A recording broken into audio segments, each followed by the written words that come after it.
Welcome to विशाल जोली। आज के इस वीडियो में हम लोग देखेंगे मैथ्स ऑनर्स के पार्ट 2 के पेपर 3 के क्वेश्चन का सॉल्यूशन। प्रीवियस ईयर क्वेश्चन जो भी BRA-BU यानी कि मुजफ्फरपुर यूनिवर्सिटी में पूछे गए हैं उन सभी का सॉल्यूशन हम लोग देखेंगे एक एक करके। तो आज फर्स्ट वीडियो होने वाला है। जैसा कि आप लोग जानते हैं कि आपको पेपर 3 में 3 बुक पढ़ना है, रियल एनालिसिस, इनफाइनाइट सीरीज और मॉडर्न अलजेब्रा। तो आज जो हम लोग क्वेश्चन देखने वाले हैं वो 2015 में पूछा गया था और पूछा गया था मॉडर्न अलजेब्रा से। आपको एक चीज़ और पता होना चाहिए कि मॉडर्न अलजेब्रा से टोटल 5 क्वेश्चन पूछे जाते हैं, तो बहुत ज़्यादा इंपॉर्टेंट हो जाता है। सोचिए 12 में से 5 क्वेश्चन का आप आंसर यहाँ से दे सकते हैं, तो आप समझ ही सकते हैं कि मॉडर्न अलजेब्रा कितना इंपॉर्टेंट है। तो सीधे हम लोग क्वेश्चन देखते हैं। क्वेश्चन दिया हुआ है, define an abelian group, define an abelian group. Abelian याद रखिएगा, अबिलियन ग्रुप को कभी कभी कम्यूटेटिव ग्रुप भी लिख दिया जाता है। तो अगर आपको अबिलियन दिया हो या फिर कम्यूटेटिव दिया हो तो उससे आपको डरने की ज़रूरत नहीं है। तो define an abelian group with example, ये आपको क्वेश्चन दिया हुआ है। मतलब आपको सबसे पहले अबिलियन ग्रुप का डिफिनीशन बताना है और उसके बाद उसका एग्जाम्पल भी बताना है। ये क्वेश्चन पूछा गया था 2015 में और हो सकता है आगे भी पूछा जा सकता है। तो इसका हम लोग सबसे पहले डिफिनीशन देख लेते हैं और मैं एक एक करके लिख रहा हूँ। आपको थोड़ा सा पेशेंस ज़रूर रखना होगा क्योंकि मैं लिख रहा हूँ तो लिखने में थोड़ा सा टाइम ज़रूर लगेगा। सबसे पहले हम लोग डिफिनीशन देखते हैं। डिफिनीशन क्या होता है अबिलियन ग्रुप का? अ नॉन एम्प्टी सेट जी और नॉन एम्प्टी का मतलब होता है जिसमें कम से कम एक एलिमेंट जरूर हो। A non empty set G together with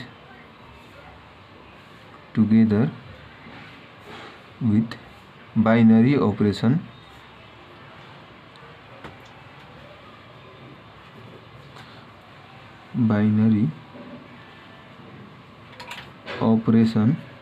O.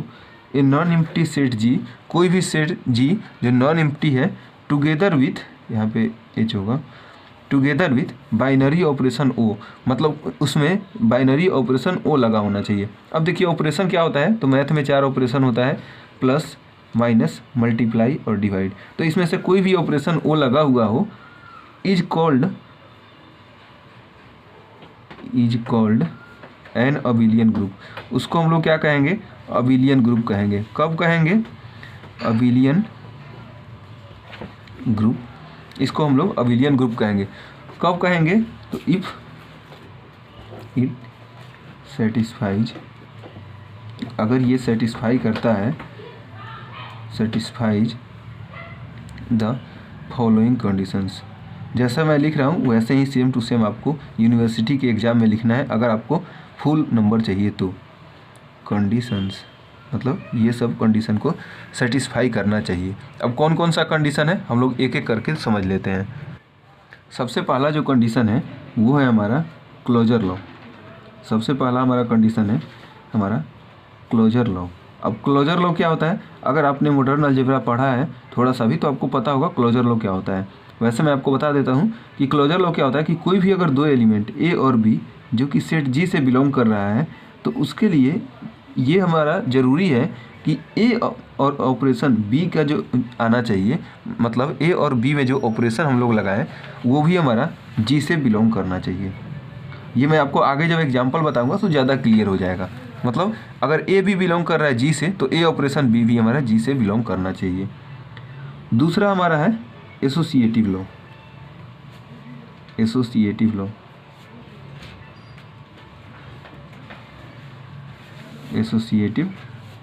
Law. अब एसोसिएटिव लॉ क्या होता है कि अगर हमारा ए, बी और सी कोई 3 एलिमेंट है जो सेट जी से बिलोंग कर रहा है तो इसका मतलब क्या होना चाहिए कि अगर ए ऑपरेशन बी लिखें और उसमें हम लोग ऑपरेशन सी लगाएं या फिर हम लोग ए ऑपरेशन और बी ऑपरेशन सी लिखें तो दोनों का आंसर बराबर आना चाहिए। मतलब एसोसिएटिव लॉ को सेटिस्फाई करना चाहिए। तीसरा हमारा कंडीशन है यहाँ पे एग्जिस्टेंस ऑफ आइडेंटिटी। और एक चीज़ आप जरूर याद रखिएगा कि अगर हमको अबिलियन ग्रुप शो करना है तो जितना भी कंडीशन लिख रहा हूँ हर एक कंडीशन को सेटिस्फाई करना चाहिए, मतलब क्लोजर लॉ को भी, एसोसिएटिव लॉ को भी, और तीसरा है हमारा existence of identity. Existence of identity मतलब आइडेंटिटी एग्जिस्ट करना चाहिए। ये शायद आपको उतना अच्छा से नहीं समझ में आएगा अभी, लेकिन जब मैं आपको एग्जांपल अभी बताऊंगा, यहाँ पे अभी मैं आपको एग्जांपल जब बताऊंगा तो उसमें ज़्यादा आपको समझ में आएगा। एग्जिस्टेंस ऑफ आइडेंटिटी क्या कहता है कि फॉर ऑल, इसको पढ़ा जाता है for all a belong to G, मतलब कोई भी एलिमेंट अगर ए है जो कि सेट जी से बिलोंग कर रहा है तो उसके लिए देयर एग्जिस्ट ई, या फिर हम ऐसे कह सकते हैं there exist an identity element, identity element E in G, मतलब हर एक एलिमेंट ए के लिए एक आइडेंटिटी एलिमेंट एग्जिस्ट करना चाहिए जिसका नाम हम लोग ई रख रहे हैं, तो वो जी में ही, सेट जी में ही एग्जिस्ट करना चाहिए। सच दैट, कुछ इस तरह से रहना चाहिए, सच दैट कि अगर हम लोग वो जो हमें एलिमेंट दिया हुआ था ए, उसमें हम लोग ऑपरेशन लगाए ई के साथ, या फिर ई ऑपरेशन ए लिखे, तो उसका वैल्यू कितना आना चाहिए, ए के बराबर आना चाहिए। तो हम लोग क्या कहेंगे कि आइडेंटिटी एलिमेंट एग्जिस्ट कर रहा है। चलिए चौथा जो हमारा कंडीशन सेटिस्फाई करना चाहिए वो हमारा करना चाहिए existence of inverse, existence of inverse, यानी कि इन्वर्स भी एग्जिस्ट करना चाहिए।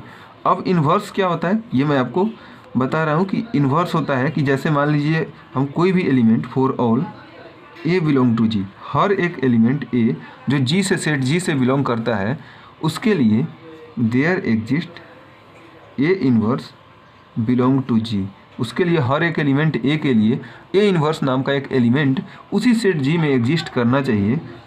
सच दैट, कुछ इस तरह से कि ए ऑपरेशन हम ए इन्वर्स लिखें या फिर हम लोग ए इन्वर्स ऑपरेशन ए लिखें, दोनों का वैल्यू बराबर आना चाहिए। और उसका वैल्यू किसके बराबर आना चाहिए, तो ई, यानी कि यहाँ पे जो आइडेंटिटी एलिमेंट हमने माना था ई, उसके बराबर आना चाहिए ए ऑपरेशन ए इन्वर्स का वैल्यू। तो हम लोग क्या कहेंगे कि इन्वर्स एलिमेंट भी एग्जिस्ट कर रहा है। अब हम लोग लास्ट कंडीशन देख रहे हैं। लास्ट और फिफ्थ कंडीशन क्या है, कम्यूटेटिव लॉ। कम्यूटेटिव लॉ को फॉलो करना चाहिए। आपको याद होगा मैंने अभी वीडियो के शुरू में ही आपको बताया था कि अबिलियन ग्रुप को कम्यूटेटिव ग्रुप भी बोला जाता है। तो इसलिए बोला जाता है क्योंकि ये ग्रुप होता है और कम्यूटेटिव लॉ को फॉलो करता है। कम्यूटेटिव लॉ, कम्यूटेटिव लॉ क्या होता है कि अगर मान लीजिए कोई भी दो एलिमेंट है ए और बी जो कि सेट जी से बिलोंग कर रहा है, तो उसके लिए ये नेसेसरी है कम्यूटेटिव लॉ को फॉलो करने के लिए कि ए ऑपरेशन बी लगाएं या फिर बी ऑपरेशन हम ए लिखें, दोनों का वैल्यू हमेशा बराबर आना चाहिए। तो हम लोग क्या कहेंगे, कम्यूटेटिव लॉ फॉलो हो रहा है। और यहाँ पे जो मैंने आपको 5 कंडीशन बताया, ये पांचों कंडीशन अगर सेटिस्फाई कर रहा है कोई भी नॉन एम्प्टी सेट जी, कोई भी बाइनरी ऑपरेशन ओ के रिस्पेक्ट में, तो हम लोग उसको क्या कहेंगे कि वो हमारा अबिलियन ग्रुप है। एक और डिफिनीशन होता है, मैं यहाँ पे लिख दे रहा हूँ, जो लोग पढ़े होंगे उनको ज़्यादा समझ में आएगा। और लेकिन आप ये डिफिनीशन नहीं लिखिएगा, ये आप एग्जाम में नहीं लिखिएगा, मैं ऐसे ही आपको समझाने के लिए लिख दे रहा हूँ।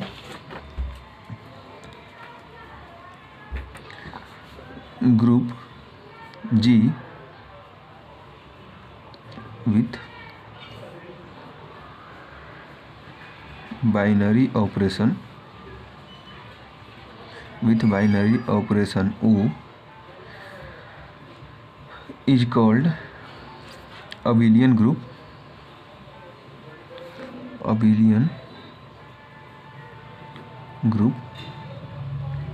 if it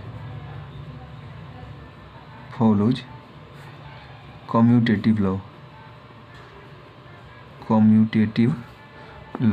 मतलब कोई भी अगर ग्रुप है जी जो कि किसी बाइनरी ऑपरेशन ओ के रिस्पेक्ट में है, अगर वो कम्यूटेटिव लॉ को फॉलो कर रहा है तो हम उस ग्रुप को बोलेंगे अबिलियन ग्रुप। ये डिफिनीशन आपको लिखना नहीं है एग्जाम में, मैंने आपको सिर्फ समझाने के लिए लिखा हुआ है। वैसे अगर आपको डिटेल जानना है तो मैंने मॉडर्न अलजेब्रा का जो थ्योरी वाला वीडियो करवाया था वो आप जाके ज़रूर देखिएगा एक बार। चलिए अब हम लोग आगे बढ़ते हैं। हमने पूरा का पूरा डिफिनीशन देख लिया। अब हम लोगों को क्या करना है, एक एग्जाम्पल भी देना है, विथ एग्जाम्पल लिखा हुआ था। तो अब हम लोग एग्जाम्पल से समझेंगे तो ज़्यादा समझ में आएगा। देखिए यहाँ पे एग्जाम्पल बताने के लिए मैंने एक अलग कॉपी लिया है, यहाँ पे मैं लिख रहा हूँ। देखिए यहाँ पे डिफिनीशन में क्या था कि कोई नॉन एम्प्टी सेट जी होना चाहिए जिसमें कोई बाइनरी ऑपरेशन ओ होना चाहिए, सेटिस्फाई करना चाहिए। तो मान लेंगे एग्जाम्पल में हम लोग लिख रहे हैं एग्जाम्पल में कि सेट ऑफ इंटीजर हम लोग जानते हैं नॉन एम्प्टी होता है। Set of integers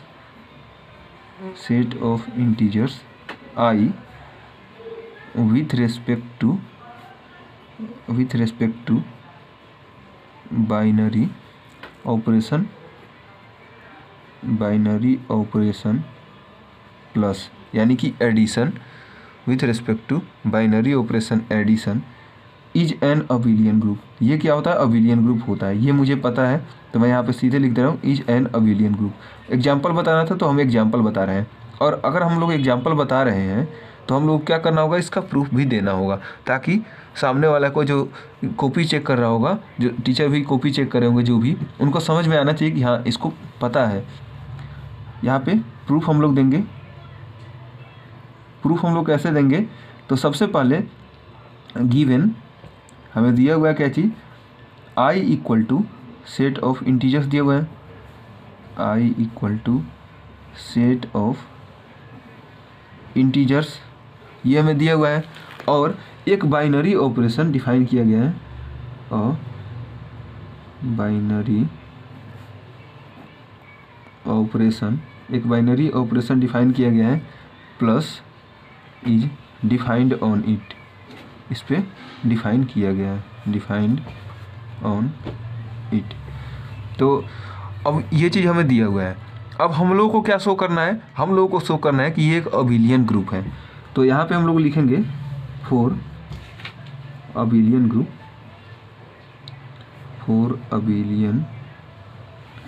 group, it should, इसको अबिलियन ग्रुप अगर शो करना है तो इसको क्या करना चाहिए, it should satisfy the following conditions.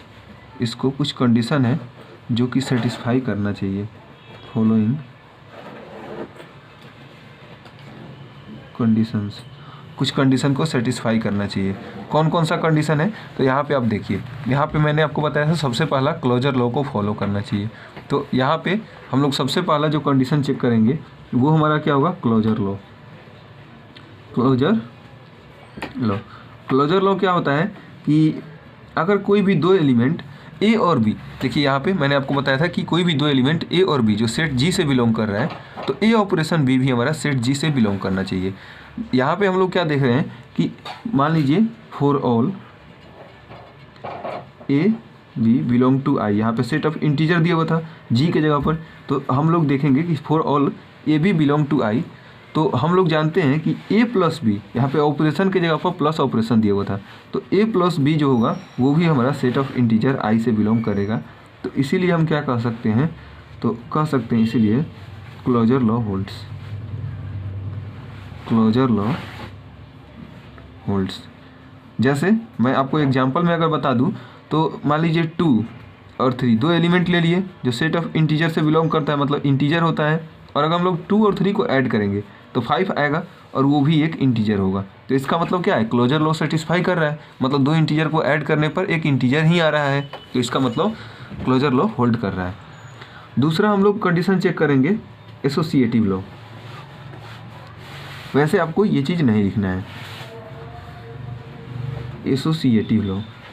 अब एसोसिएटिव लॉ क्या होता है, एसोसिएटिव लॉ अभी मैंने आपको बताया था कि एसोसिएटिव लॉ में अगर कोई भी 3 element for all a b c belong to I, कोई भी 3 एलिमेंट है जो कि सेट ऑफ इंटीजर से बिलोंग कर रहा है, तो हम लोग जानते हैं इंटीजर जो होता है ना एसोसिएटिव लॉ को सेटिस्फाई करता है। हम लोग सीधे ऐसे लिख देंगे ए प्लस बी और प्लस सी का जो वैल्यू आएगा वो हमारा ए प्लस बी प्लस सी के बराबर आएगा। मैं आपको ज़्यादा एग्जाम्पल से समझा दे रहा हूँ थोड़ा सा कि आपको ज़्यादा समझ में आएगा। जैसे 2, 3 और 4, मान लीजिए हमने 3 इंटीजर ले लिया, तो हम लोग जानते हैं कि अगर 2 में 3 ऐड करें और फिर उसमें 4 ऐड करें, और अगर हम लोग 2 में 3 प्लस 4 ऐड करें, तो देखिए यहाँ पे 2 और 3 5 होगा, और उसमें 4 ऐड करेंगे तो उसका वैल्यू 9 आएगा।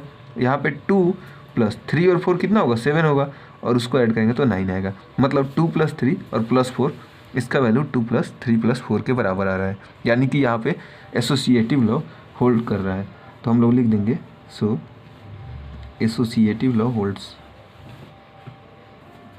Associative law holds. यहाँ पे एसोसिएटिव लॉ क्या कर रहा है, होल्ड कर रहा है। तीसरा कंडीशन हमारा है एग्जिस्टेंस ऑफ आइडेंटिटी। हम लोग चेक करेंगे कि आइडेंटिटी एग्जिस्ट कर रहा है कि नहीं। एग्जिस्टेंस ऑफ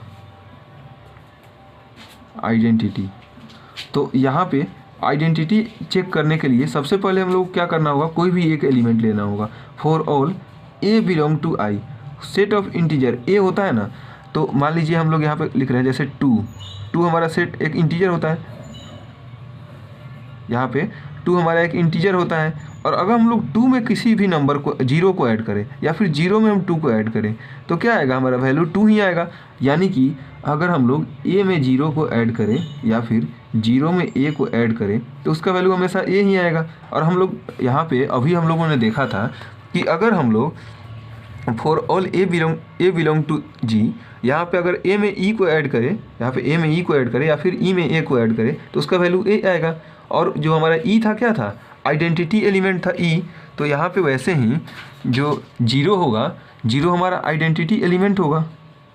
हम इसीलिए कह सकते हैं सो एडिटिव आइडेंटिटी एग्जिस्ट।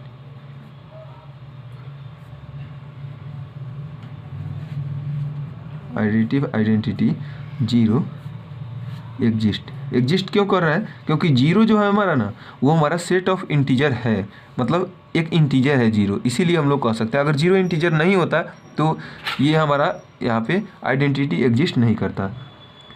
चौथा जो हमारा कंडीशन है वो है हमारा एग्जिस्टेंस ऑफ इन्वर्स।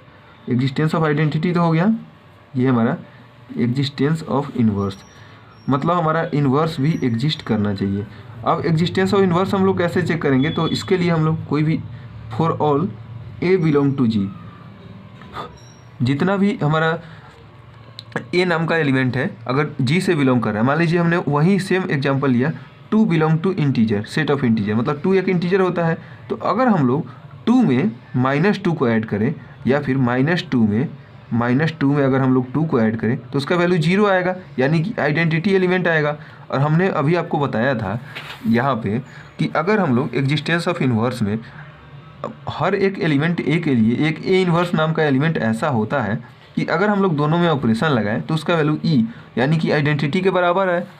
सेम वही कहानी यहाँ पे है कि अगर यहाँ पे 2 एलिमेंट है, यहाँ पे जैसे 2 है और 2 में अगर -2 को ऐड करें या फिर -2 में 2 को ऐड करें तो आइडेंटिटी यानी कि 0 के बराबर आ रहा है।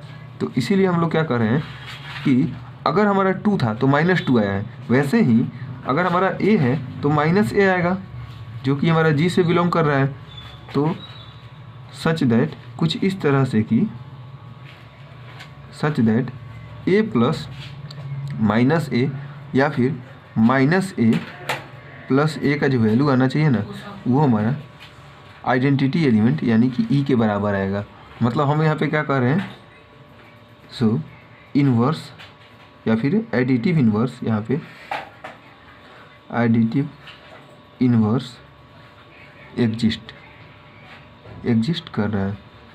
उसके बाद जो हमारा लास्ट कंडीशन है वो हम लोग चेक करेंगे। लास्ट कंडीशन क्या है, कम्यूटेटिव लॉ।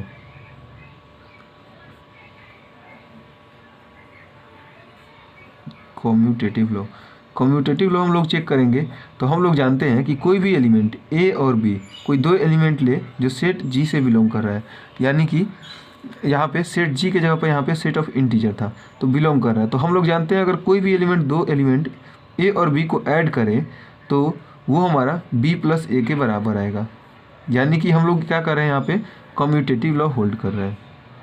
कम्यूटेटिव लॉ यहाँ पे हम लिख लेंगे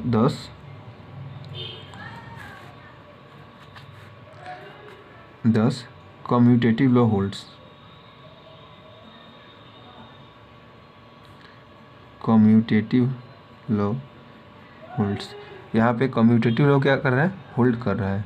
तो हम लोग यहाँ पे देख रहे हैं कि सब कंडीशन, जितना भी हम लोग कंडीशन देखे हैं, चाहे यहाँ पे क्लोजर लॉ हो, एसोसिएटिव लॉ हो, एग्जिस्टेंस ऑफ आइडेंटिटी हो, या फिर एग्जिस्टेंस ऑफ इनवर्स हो, या फिर कम्यूटेटिव लॉ हो, हर एक कंडीशन को सेटिस्फाई कर रहा है। तो यहाँ पे हम लोग क्या लिख देंगे, यहाँ पे हम लोग लिख देंगे उसके बाद सिंस इट